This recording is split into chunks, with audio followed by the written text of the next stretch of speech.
end with a plea for having a meaningful conversation about the moral governance of financial institutions. In short, my lengthy monologue ends with a plea for having a dialogue. I'd just like the record to show that I'm fully aware of the irony of this and that I embrace it. Since the financial crisis, many legislative and regulatory acts have been introduced in order to ensure that what happened won't happen again, or at the very least, that when another crisis hits, we won't be confronted with issues like too big to fail. Introduction of new regulatory rules, adjusting requirements for capital reserves, addressing compliance issues, and amending and reversing some of the Basel II directives. The activities were many, but also, one must conclude, mostly technical. Institutions, and at banks specifically, was a key component in bringing about the financial crisis in 2008. Indeed, there are good reasons to be worried about the behavior and culture in the financial sector to date. Short-termism, poor risk management, a lack of strong corporate governance have all been identified as sources of the financial crisis, says Evans, and these issues continue to be a cause for concern when reviewing the stability of our economic recovery. Now, this is not to suggest that the cultural dimension was completely absent from any undertakings to mend the workings of the financial system. Far from it. Various initiatives in different countries were explored, discussed, and in some cases even implemented, as is the case of the banker's oath in the Netherlands. But although there are developments in this field, one also sees opposition to the idea that there should be any serious attempts to alter the corporate culture in financial institutions. Bringing about change in a corporate culture, so it is argued, is so difficult to realize that any attempt at this is futile by the outset. And some also point out that tampering with the corporate culture may have all sorts of perverse effects that will ultimately hamper efficient operations, thereby hurting the sector more than it would be helping it.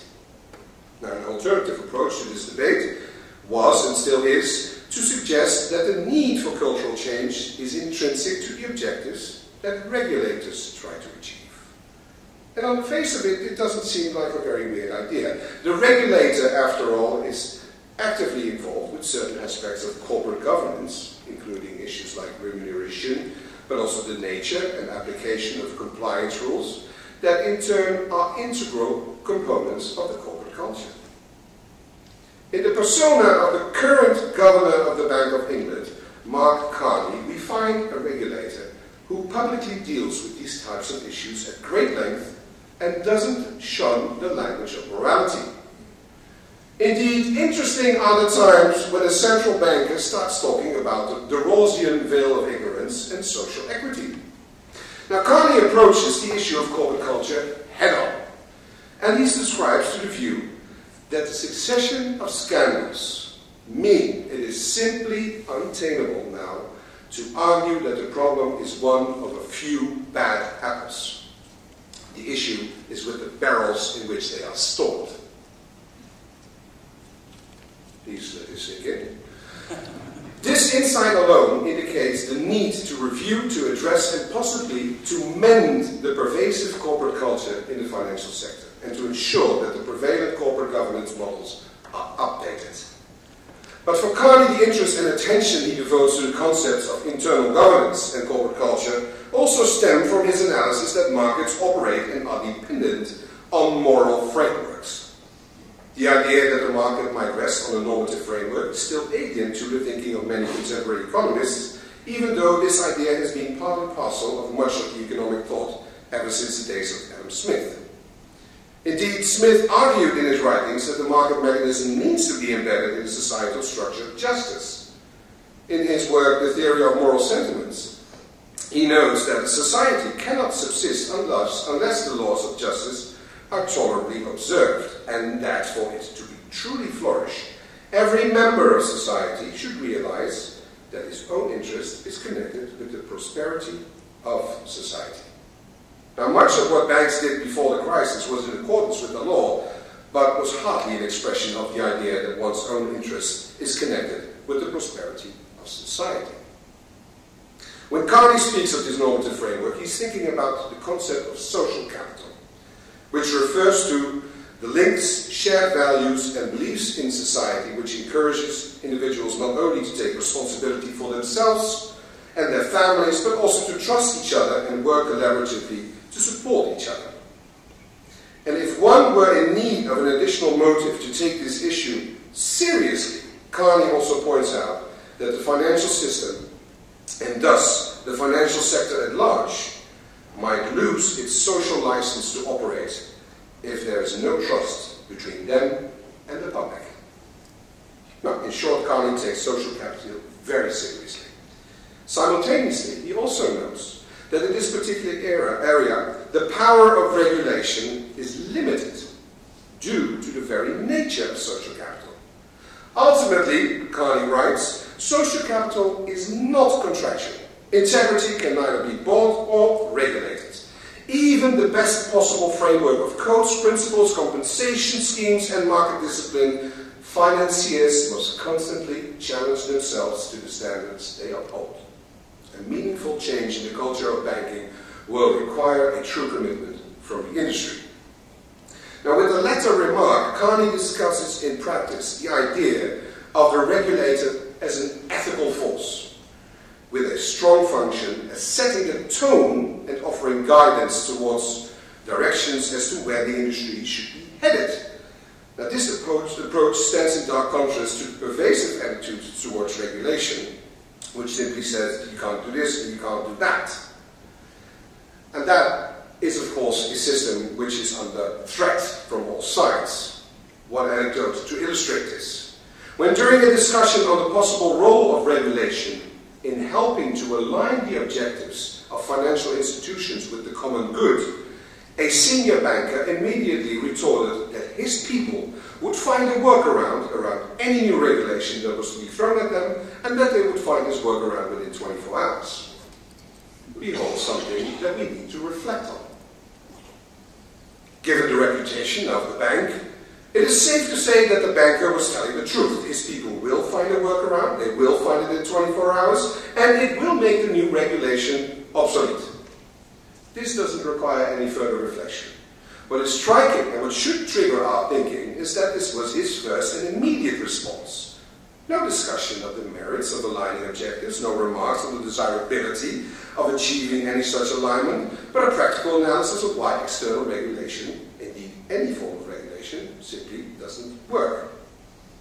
Now, from this very brief discussion of the possibilities and limits of regulation, when it comes to altering the governance in the financial sector, we can deduce two things. One, that regulation and thus regulators have a very important role to play in returning confidence in the financial system and its institutions. And secondly, we need to admit that there are considerable limits to what external regulation can achieve. From this we can infer that we need to start to think, or start to rethink, about the internal governance and the way work is organized within financial companies. And here it's not just about the planning of work, but also about the framing of the ultimate goals of work. When it's about work, it's about people, and that is something that is easy to lose sight of with the language that we use when we are talking about the functions of the financial system. The former banker, Rainer Vos, who was extensively interviewed for a documentary entitled Master of the Universe, describes this problem of ingrained ideas as follows. Selbst wenn man anguckt, welcher Semantik heute benutzt wird, die Märkte. Es gibt nicht die Märkte. Wir tun so, als wäre das eine gotthafte Kraft, die über uns hereinbricht. Die Bank oder der Firma hat entschieden. Nein, da entscheiden Menschen. Und wenn man den Menschen sagt, hört damit auf, dann hören sie damit auf. Ja, das muss man nur auf den richtigen Art tun. He's very much on the mark when he directs us to the fact that many concepts have entered the discourse that have intentionally or unintentionally stripped the discussion of markets from the human element, like market participants. And by deploying technical and seemingly value-free language, it removes the normative dimensions, which is most definitely there. But with the suggestion that we merely need to state that certain things are off limits, that should be enough, but that we only need to say it in the right way, a qualifier which gives it almost a Masonic touch, is slightly understating how difficult this might be. But before we turn to that question, let us first turn very briefly to the current work environments in many financial institutions. Now, discussing the working culture in an organization is always tricky, and financial institutions are no exception. Even if we were to only look at banks, it doesn't become easier. First of all, there's the important distinction, already nailed it this afternoon, between, for instance, retail banking and investment banking, which can be quite dissimilar, as anyone with some familiarity with the banking sector knows. And this situation is only exacerbated if we start looking at banks located or originating from, for instance, the Netherlands, and compare these with more Anglo-Saxon type of banking institutions. And here too we will find considerable differences in the corporate culture. Now, part of these differences we can explain by differences in national cultures, but also laws and regulations differ considerably with all sorts of effects. For instance, the labor laws and the associated job security. Now, this being said, we can make some general observations regarding work at banks that in various degrees are more or less applicable across the board, starting with incentive structures. But please bear in mind, not every bank is alike. And there are good bankers. And some of them are even in this room. So if we are, coming back to the issue of bankers, so if we are to look at the incentives that bankers are faced with in their work, we will find the standard components, which are to be found in the basic dominant governance structures: carrots and sticks. On the one hand, there's the carrot in the form of a financial incentive, while on the other hand, there's the threat of dismissal as the ever-present stick. Now, it's easy to see how this combination can become quite toxic quite easily and can lead to a situation wherein colleagues who should be working together, but in search for greater gain or a reduction in the chance of being fired, are no longer cooperating with each other, but are in fact each other's competitors. And this situation is somewhat undesirable, you could argue, in an organization like banking. For in banking, if anywhere, trust plays such an important role that it should be called ironic that precisely in this sector we see not a corporate culture of trust, but rather a corporate culture of mistrust emerge. And again, the qualifier is not with every bank, I know, and there are good ones. Now, secondly, and arguably even more important, is that in banking, the negative consequences of having such a corporate culture of excessive mistrust can result in serious detrimental effects for society at large. Indeed, that's the reason why we are here again this afternoon.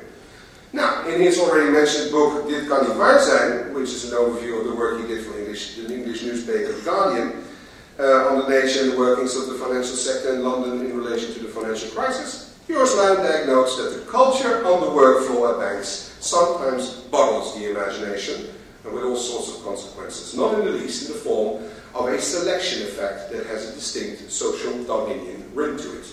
Indeed, what is one to say of a sector where various people indicate that they would gladly earn less if only they would be treated more like a human being?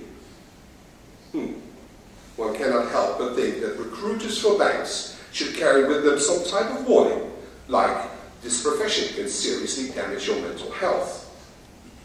But of course things are a bit more complex than this. But the work floor ethic does hint at problems that need to be solved in order for financial institutions to start shouldering systemic responsibilities rather than just being potential systemic risks. Now, as a side note, given this description of an industry with its cultural and moral governance issues, if we are to work on these issues, and do so we must, how are we to know if the necessary cultural change is materialized? Is it even possible to know that this has happened? Now, one possible way to obtain some insight might be by looking at the phenomenon of rogue traders and highlight the notion of what might be called moral asymmetry.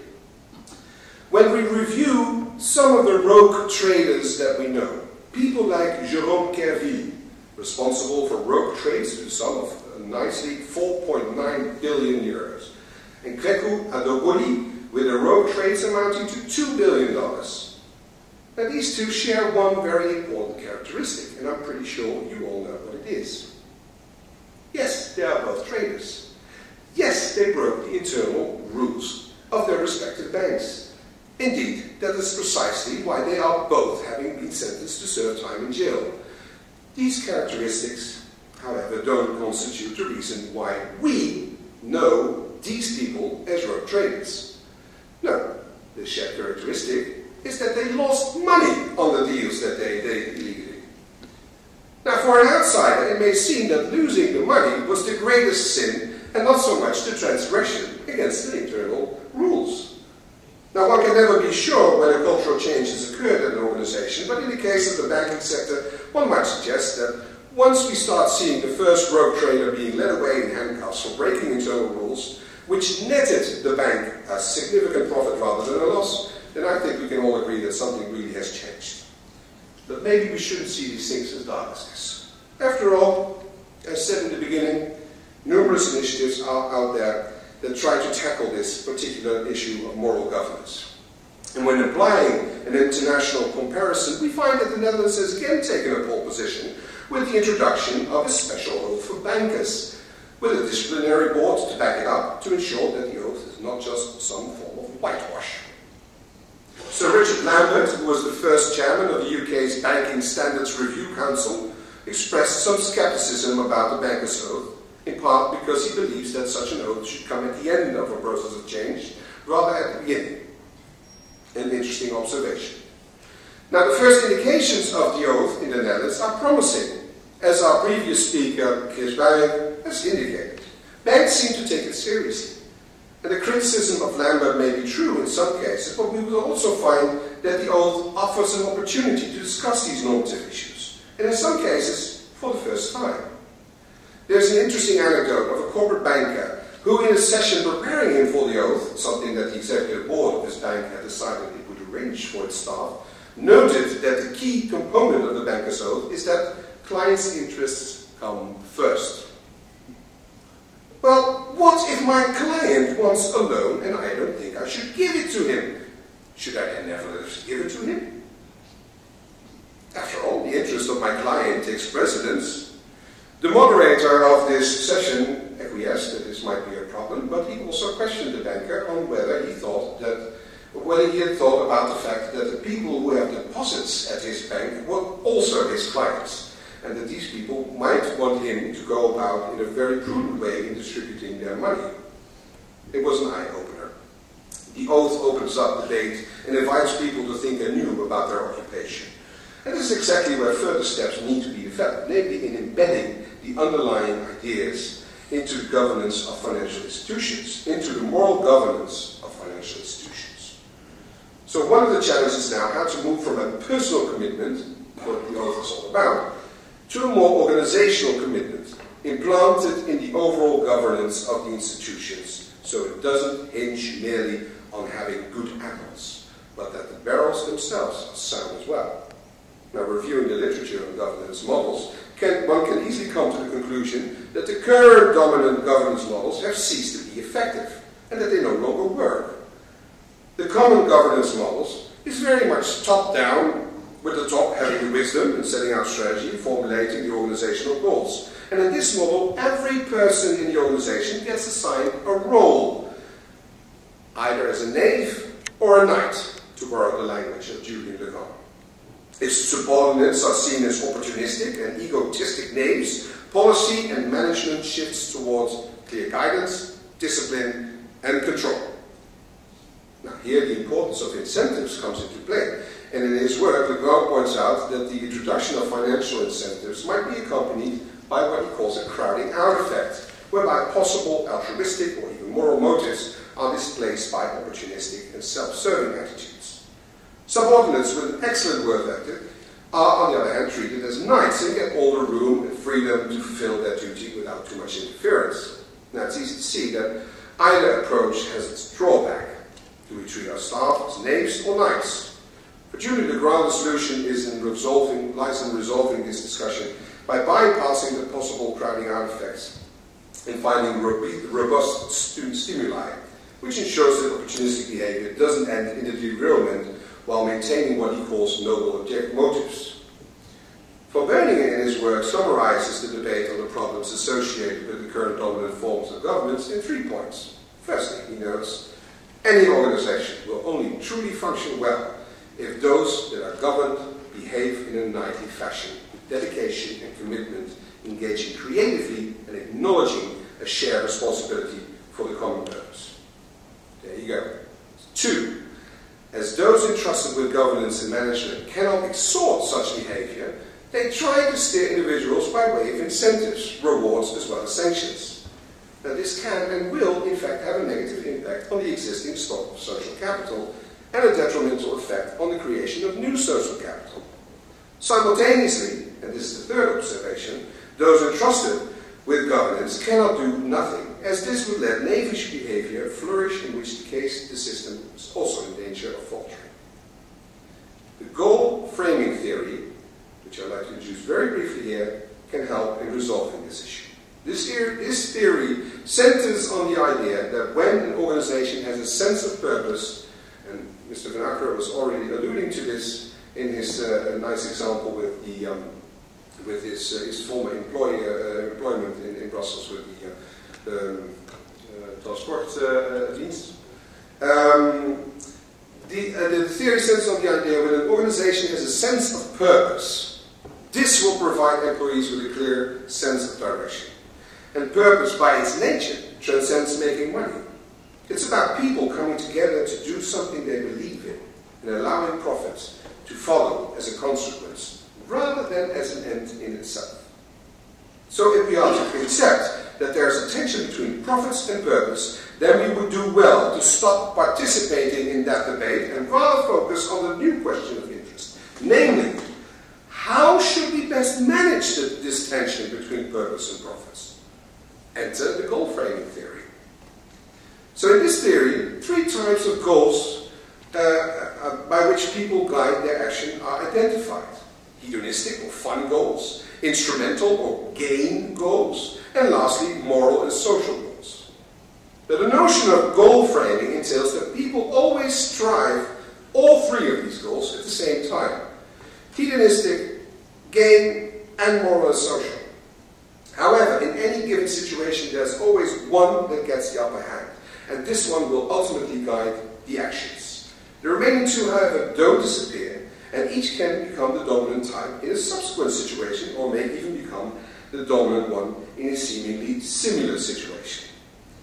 Now, if we allow for the fact that people are in fact both knaves and knights, depending on whatever the situation, and never completely the one or just the other, then in some circumstances they will frame their actions in a certain way, and in other circumstances they will frame it a little bit differently. Now, if this analysis is true, then the next chapter should become what determines or influences the framing that people deploy. Under what conditions and what incentives are people driven to frame their goals in a particular manner? For the gain goals, it seemed plausible that the introduction of conditioned rewards incentives will stimulate people to start framing their objectives in terms of gain. But what about the moral and social goals? Now, Lindenberg notes that people frame their activities by way of moral and social goals through the interaction with others, participating in a shared effort with a shared purpose. And this, in turn, points towards a possible part for solving the dilemma facing traditional governance models, namely the accentuation of the social dimension. In the traditional model, people are individually classified as knaves and knights. They are seen and treated as being socially disembedded. But when we are looking for ways to stimulate people to frame their objectives in moral and social goals, the interaction with others plays a key component. And it is in these interactions that people develop their moral and social qualities. But here, as elsewhere, it is of the utmost importance that banks acknowledge their place in society, that they accept the responsibilities that come with this place. By taking the lead and acknowledging, not to the outside world, but also internally, that this is the case and that it's part of their purpose of the bank, and ensure that the right governance model is introduced that facilitates that purpose, so that employees can frame their activities in the social and moral goals of which we can all agree that there is a need. If you want, I have to cut it out, yeah. And if you want an example of the Handelsbank is a very good example thereof. So, what we need is a dialogue on what should be the ideal place of banking in society, and not a shouting match on the ideal size of a paycheck. That is a false debate, and it distracts us from having the conversation that we as concerned citizens, regulators, bankers, pensioners, and business owners, politicians and academics, in short, that we as society need to have.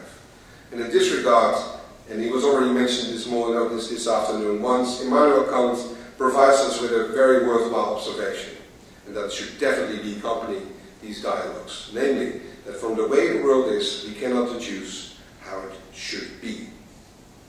And with that, I thank you so much for your